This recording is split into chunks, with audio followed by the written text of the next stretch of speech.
Hi, welcome to this tutorial on completing your biodiversity survey. I'm out here at a public park close to my house and I'm going to show you how to do this. So first of all, I want to show you some of the supplies that I've brought. First of all, and maybe most importantly, I have my biodiversity monitoring protocol. This has steps for me to follow. I've taken a look at this at home. I understand what's here. I've brought the supplies that I need. So in addition to this protocol, I also have the data sheet. Super important. I've got a pencil for recording. And then I have this magazine here. It's just a surface that I can write on. If you have a clipboard, perfect. But if you have something else that's kind of hard, that'll be a good writing surface. Bring that along. I also have a meter stick here. If you have a meter stick or a tape measure, that's going to be super helpful for you. If you don't, no worries. I'll show you how to pace things off as well. I've moved on to the in the field section of the protocol guide. I've picked out a spot for my survey. There's no rain. It's a natural site that's large enough. Okay, step one says fill out the top portion of the backyard biodiversity data sheet. So this is where you're going to be collecting all your data, recording your observations. We just need to get some background info right now. So I've already filled out my name, weather conditions. I've indicated where I'm at. I'm at an urban park. So I checked the one that says developed park. There are also lots of natural area options. Choose whatever is closest to the area that you're observing, that you've picked out. If you can get out into the forest or out into the beach, awesome. If you're in a backyard, that'll work too. Don't pick the blacktop, don't pick pavement. Make sure you are an area that is you're gonna be able to find some species. So one thing here that is important to note is you're asked for the GPS latitude and longitude. You need to find that out. Probably using your device will be the best way. If you have an iPhone, go ahead and use the Compass app. It'll tell you GPS coordinates. If you need to use Google Maps, that works great too. I can see my location here on Google Maps. I'm gonna hold down to drop a pin right next to my location. Once I do that and that red pin comes up, I can see my GPS coordinates up top in the search bar. So latitude comes first. I'll write that in the latitude box, followed by a comma, and then longitude as well. So I'll get that one in the longitude box. Okay, I picked out my study location, and I've actually already marked out my 3 meter by 3 meter study plot. Here's how I did that. I marked the corners with, well, I brought these from home. They're just some crumpled up pieces of paper from the recycling. You could use anything. You could use golf balls, you could use coins.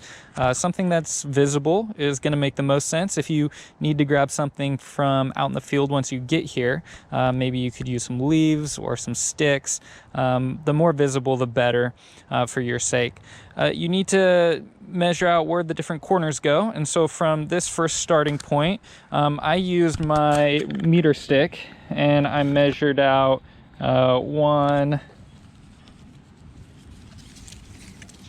2, and 3 meters until I got to another corner and placed another marker there.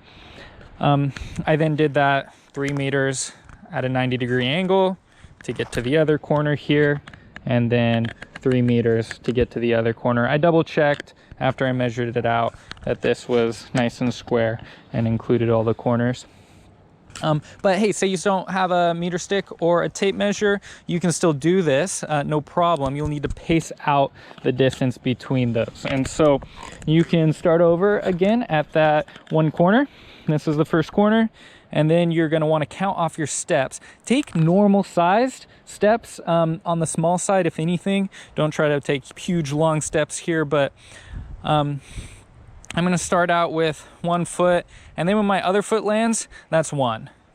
And so I'm just counting my right foot, that's 2, right foot, that's 3. Look at that, that worked out. 3 meters, 3 steps, and then I'll do the same thing the other direction. So 1, 2, 3, there we go. Part 1 of your survey includes looking really carefully for any animals that you see. So you're going to move systematically around your plot, maybe start at one corner and work your way to the other corner. Work in a pattern that makes sense that you'll get to see everything. A lot of what you'll be seeing are insects or other invertebrates. And so you want to look really closely. You can turn leaves over if you need to, look at the soil. Once you do spot any sort of animal life, make sure to grab your Seek app and use your Seek app to try to identify the species. Hopefully you've gotten a chance to practice this already, and so you know what to do here.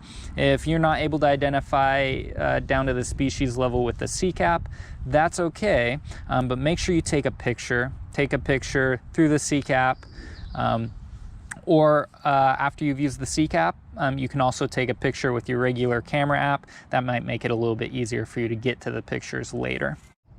I should mention that even if you're moving through the plot in a systematic way, keep your eyes up as well. There are a lot of flying animals that might come over your plot area, and you'll want to include those as well, or anything that crawls in and then crawls back out. So keep your eyes up, as well as looking at the ground and seeing what you can find. As I find species, I'm taking pictures of them, but I'm also recording them on my data sheet.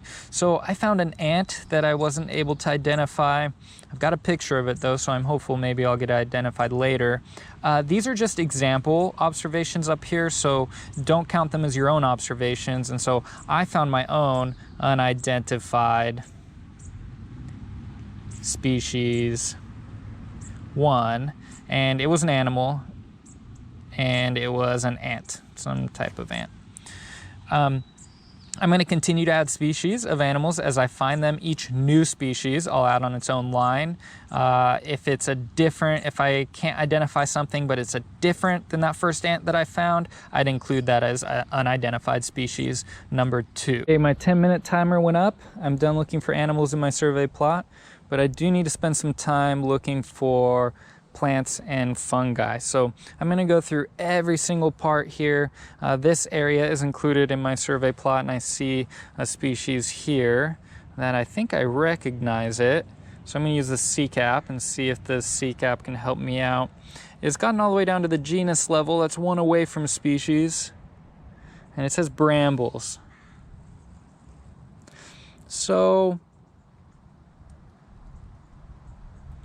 okay, I think I'm going to have to record this as an unidentified plant species, but I will add in my notes that this was brambles. I'll take a picture of it because I have a feeling that someone will be able to help identify what this is. You might even know yourself. Okay, I've completed both the animal portion of my survey, and I've looked for all the plants and fungi that I can find. I've filled out my data sheet. I checked the protocol guide where it says before you go, and everything looks good. When you get to this portion of your survey, take a moment, relax, enjoy where you're at. Also feel good about the work you've done. The data that you've collected is contributing to both the Vashon Nature Center and also a larger biodiversity project in the region. And the work you do is helping us understand the natural world we live in. So great job.